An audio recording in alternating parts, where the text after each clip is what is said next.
नमस्कार दोस्तों, आज की वीडियो में हम बात करने वाले हैं भारत की विदेश नीतियों की, जो आज़ादी के बाद से ही अब तक किस प्रकार रही हैं। और आज की वीडियो में हम भारत और रूस की दोस्ती के बारे में भी बात करेंगे और साथ ही साथ अमेरिका के दोगलेपन के बारे में भी बात करेंगे। यकीन मानिए, भारत और रूस की दोस्ती के बारे में सुनकर आपको गर्व होगा। तो आपसे सिर्फ एक रिक्वेस्ट है, वीडियो को लास्ट तक देखना है और वीडियो को लाइक और चैनल को सब्सक्राइब कर देना है। दोस्तों, रिसेंटली एस जयशंकर साहब गए थे ऑस्ट्रेलिया की यात्रा पर। वहां एस जयशंकर साहब का बड़े ही भव्य तरीके से स्वागत किया गया। वहां की पुरानी पार्लियामेंट को तिरंगे के रंग में रंग दिया गया। वैसे पुराने समय से ही भारत और ऑस्ट्रेलिया के संबंध काफी अच्छे रहे हैं। इसमें एक कारण क्रिकेट भी है। इसलिए एस जयशंकर साहब ने ऑस्ट्रेलिया के उप प्रधानमंत्री को विराट कोहली का साइन किया हुआ बैट भी प्रदान किया। हमारे विदेश मंत्री किसी देश में यात्रा पर गए हों और ऐसा हो कि वहां पर भारत और रूस के संबंध के बारे में चर्चा ना हो, ऐसा तो हो ही नहीं सकता। उसी प्रकार प्रेस कॉन्फ्रेंस में भारत और रूस के संबंधों के बारे में एस जयशंकर साहब से पूछा गया, तो उन्होंने सीधा सीधा कह दिया कि भारत और रूस के संबंध तब से हैं जब पश्चिमी देशों ने भारत की बजाय पाकिस्तान को साथी चुनाव और हथियार देना शुरू किया था। रिसेंटली अमेरिका ने पाकिस्तान को F-16 के रखरखाव के लिए 3.5 करोड़ रुपए दिए थे। तब भी हमारे विदेश मंत्री एस जयशंकर साहब ने नाराजगी व्यक्त की और कहा था कि you are not fooling anybody, तुम किसी को मूर्ख नहीं बना रहे हो। यहाँ पर एस जयशंकर साहब का कहने का मतलब ये था कि एक तरफ तो आप आतंकवाद का विरोध करते हो और वहीं दूसरी तरफ पाकिस्तान जैसे देश के लिए आप 3.5 करोड़ की मदद दे रहे हो, वो भी F-16 की रिपेयरिंग के लिए। यहाँ पर एस जयशंकर साहब का कहने का मतलब ये था कि F-16 जो फाइटर विमान है वो किसी और के लिए नहीं बल्कि इंडिया के विरुद्ध ही यूज किया जाएगा। इसलिए एस जयशंकर साहब ने कड़े शब्दों में अमेरिका को प्रतिक्रिया दी थी। और अमेरिका को भारत से एक चिढ़ ये भी है कि भारत 50% जो डील करता है हथियारों की, वो रूस के साथ करता है। आपको पता होगा 2018 में S-400 डिफेंस सिस्टम की डील की थी इंडिया ने रूस के साथ, और अब AK-203 राइफल की डील भी हो चुकी है, जिसका निर्माण कहीं और नहीं भारत में उत्तर प्रदेश के अमेठी में किया जाएगा। जब से रशिया यूक्रेन वॉर चलने लगा है, अमेरिका इंडिया से सिर्फ एक ही बात कहता है कि आप रूस से तेल मत खरीदो, आप रूस से ये मत खरीदो, वो मत खरीदो। लेकिन इंडिया रूस से कंटिन्यूअस ऑयल का इंपोर्ट करता आया है। इसी बात पर यूएस कहता है कि आप रूस से ऑयल इसलिए परचेज कर रहे हो कहीं वो आपकी डिफेंस डील को रद्द ना कर दे। तो अमेरिका का सीधा सा मतलब ये था कि आप अपनी सारी डिफेंस डील रूस के बजाय अमेरिका से कीजिए। हमारे जयशंकर साहब ने सीधा सीधा कह दिया कि हम किसी और देश से डिफेंस डील नहीं कर सकते, क्योंकि किसी और देशों की तुलना में रूस से हमारे लिए हथियारों की डील सस्ती पड़ती है। अब बात करते हैं कि ऑस्ट्रेलिया में एस जयशंकर साहब के साथ प्रेस कॉन्फ्रेंस में क्या क्या बातें हुई। वीडियो में मैंने आपको पहले भी बताया है कि एस जयशंकर साहब कहीं भी जाएं, वहां पर इंडिया और रूस के बारे में क्वेश्चन तो उठना तय है। भारत की हर परिस्थिति में रूस काम आता है, वहीं दूसरी तरफ अमेरिका भारत के बिल्कुल भी काम नहीं आता है। जैसे कि मैं आपको उदाहरण के लिए बताऊं, 1999 की कारगिल की लड़ाई में पाकिस्तान के सोल्जर पहाड़ियों पर छुपकर बैठ गए थे, तो हमारे इंडिया ने अमेरिका से कहा कि आप अपने सैटेलाइट की मदद से पाकिस्तानी सैनिकों की हमें लोकेशन हमें दे दीजिए। हमारा इतना भी कहा नहीं माना और पाकिस्तानी सैनिकों की लोकेशन भी नहीं बताई। और सुनो, अभी और बताता हूँ अमेरिका का दोगलापन। अमेरिका में एक रिचर्ड निक्सन नाम के प्रेसिडेंट हुए थे।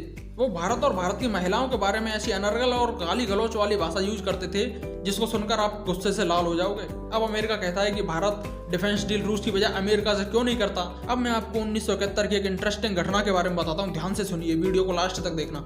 1971 में पाकिस्तानी एयरफोर्स ने ऑपरेशन चंगेज खान के तहत इंडिया पर अटैक कर दिया था। उसके फाइटर जेट अटैक करते करते उत्तर प्रदेश के आगरा तक पहुंच चुके थे। वहीं दूसरी तरफ इंडिया ने भी जवाबी कार्रवाई शुरू कर दी थी।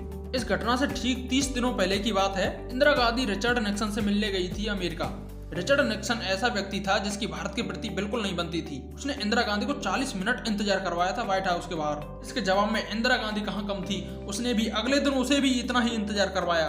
ये तो आपको पता होगा कि पाकिस्तान पहले 2 भागों में विभाजित था। आज का बांग्लादेश पहले पूर्वी पाकिस्तान के नाम से जाना जाता था। 1971 के अटैक का मतलब बांग्लादेश की जनता को अत्याचारों से मुक्त करना था।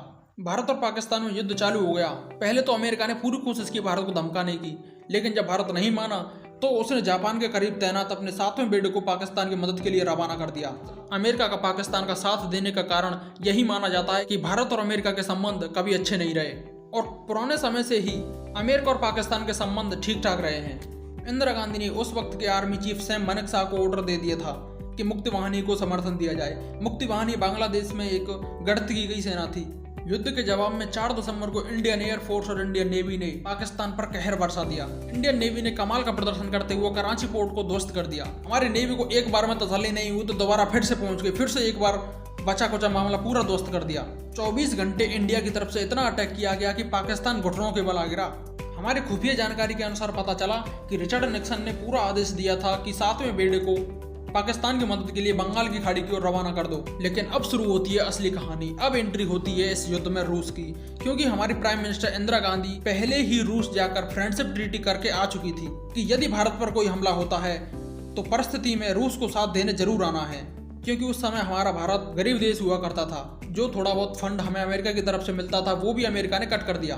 भारत का मुकाबला करने के लिए अमेरिका ने पाकिस्तान को कई अत्याधुनिक हथियार दिए थे, जिनमें से एक पाकिस्तानी नेवी के पास PNS गाजी भी हुआ करती थी, जिसका निर्माण भी अमेरिका में हुआ था। पाकिस्तान ने इस पनडुब्बी को रवाना कर दिया हमारे एयरक्राफ्ट कैरियर INS विक्रांत को डिस्ट्रॉय करने के लिए। भारत को यह खबर मिल चुकी थी कि PNS गाजी हमारे एयरक्राफ्ट कैरियर विक्रांत को तबाह करने के लिए आ रही है।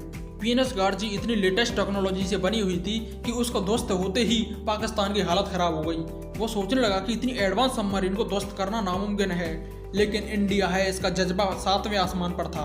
धीरे धीरे अमेरिका का 7वां बेड़ा भारत के नजदीक आता जा रहा था। उस बेड़े में 75,000 टन परमाणु ऊर्जा से चलने वाला एयरक्राफ्ट कैरियर USS एंटरप्राइज था। ये उस वक्त का सबसे बड़ा एयरक्राफ्ट कैरियर था, जिसके पास 70 फाइटर जेट और बॉम्बर तैनात थे। वहीं दूसरी तरफ इंडिया का जज्बा भी 7वें आसमान पर था। उस वक्त हमारे पास सिर्फ एक ही एयरक्राफ्ट कैरियर हुआ करता था, जिसका नाम था INS विक्रांत, जिस पर सिर्फ 20 एयरक्राफ्ट तैनात हो सकते थे।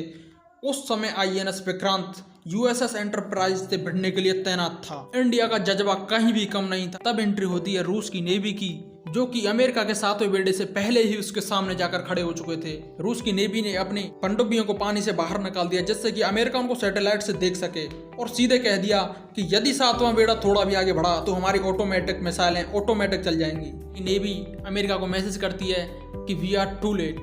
यहाँ पर रूस का 40वां बेड़ा ऑलरेडी पहुंच चुका है। रूस ने हमारी ऐसी स्थिति में मदद की, और अब अमेरिका कहता है कि इंडिया रूस के साथ डिफेंस डील क्यों करता है, वो हमारे साथ क्यों नहीं करता। इस युद्ध के बाद रूसी प्रेसिडेंट लियोनिड ब्रेजनेव उन्होंने भी ठान लिया कि अब इंडिया को भी परमाणु हथियारों की टेक्नोलॉजी देनी है। 1971 के युद्ध का सबसे महत्वपूर्ण क्षण ये था कि पाकिस्तान के 93,000 सैनिकों ने एक साथ भारत की इंडियन आर्मी के सामने घुटने टेक दिए। ये वो फोटो है जिस पर इंडिया हमेशा गर्व करता था, करता है, करता रहेगा। एक नजर इन देशों पर भी मार लो कि 1971 के युद्ध में भारत के साथ कौन कौन था और पाकिस्तान के साथ कौन कौन था। जो पीले कलर का आप देख रहे हो, सोवियत यूनियन और इंडिया, ये 2 देश एक तरफ खड़े थे।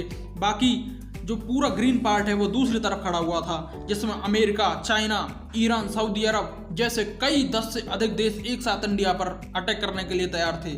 उस समय रूस ने इंडिया की मदद की। अब अमेरिका कहता है कि अब डिफेंस डील हमारे साथ कीजिए, और उसके बाद भी अमेरिका ने इंडिया का पीछा नहीं छोड़ा और सीज फायर को लेकर इंडिया के खिलाफ UN में मुद्दा उठा दिया। तो UN में भी रूस ने इस पक्ष को लेकर वीटो किया, और वहां भी रूस ने इंडिया को बचाया था। न्यूक्लियर टेक्नोलॉजी आने पर 1974 इंडिया ने अपना पहला परमाणु परीक्षण कर दिया था। दुर्भाग्यवश ये असफल रहा, तो 1998 में इंडिया ने फिर से परमाणु बम फोड़ दिया, और इस बार एक नहीं 3 बम फोड़ दिए। इसीलिए 2/3 भारतीय हथियार रूस से ही इंपोर्ट किए जाते हैं। स्क्रीन पर जो डेटा आप देख रहे हो, इसका सिर्फ यही कारण है भारत और रूस की दोस्ती। आज के समय में भारतीय वायुसेना की ताकत भी रूसी विमान ही है। तो वीडियो के अंत में मैं आपसे ज्यादा कुछ नहीं कहूंगा, सिर्फ इतनी रिक्वेस्ट करूंगा कि कमेंट में जय हिंद लिखना है, और वीडियो को कम से कम 2 लोगों को शेयर करना है, और चैनल को सब्सक्राइब करना है। तो मिलते हैं अगली वीडियो में। जय हिंद।